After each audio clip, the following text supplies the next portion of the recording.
It's time now for Better Money with Joel Johnson, and today we're talking about tax planning for the world that we live in now.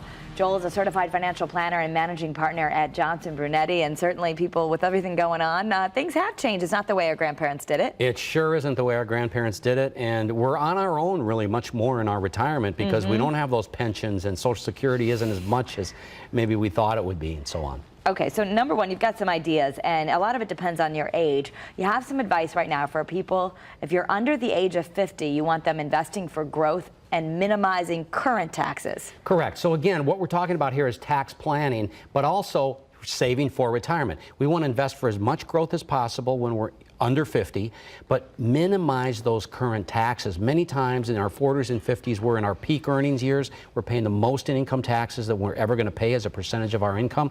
So utilize 401ks, IRAs, 403bs, anything we can do to defer taxes or minimize our taxes now. Also, when somebody's about 50 years old, depending on when they had children, if they had children, they might be just coming out of those college years. So it's important to think about, how can I catch up? And one of the best ways to catch up is leverage money you would have paid in taxes. Okay, and so that goes to number two. If you're 50 to 60, you want to shift investments to preserve principal while earning a reasonable return. Again, the age is, if someone waited till their 40s to have kids and their kids are in college, they're probably going to do this a little later, right? Correct. So what we probably should say is when you're within 10 years of retirement. So for some people that might be 50, other people that might be 60, but when you're within 10 years of retirement, begin to shift those investments into a little more conservative type investments so that when the market goes down, because it probably will. For this 50-year-old, it might go down 2 or 3 times in their lifetime significantly. Let's not get hit. Let's not get broadsided by that. So begin to shift, not totally burying your money in bank accounts, but begin to shift towards more conservative investments when you're within about 10 years of retirement. Okay.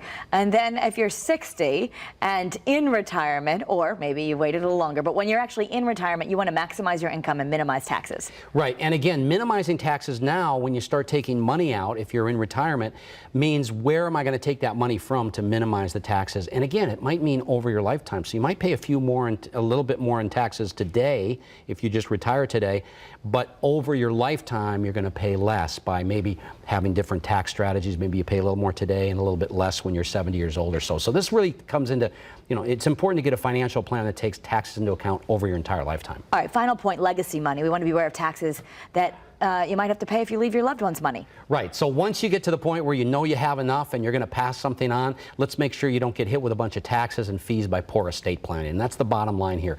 Get your estate in order, do good estate planning so you can pass on to either your loved ones or the organizations you care about the most. All right. So you've got a plan that can help people. It's called Tax Planning in Today's Economic Environment, and anyone can have this for free. Email Joel and his team at bettermoney@wfsb.com. They will send it to you for free. Thank you so much, Joel. It's great to be here again. Thank you. Better Money. That's Better Money.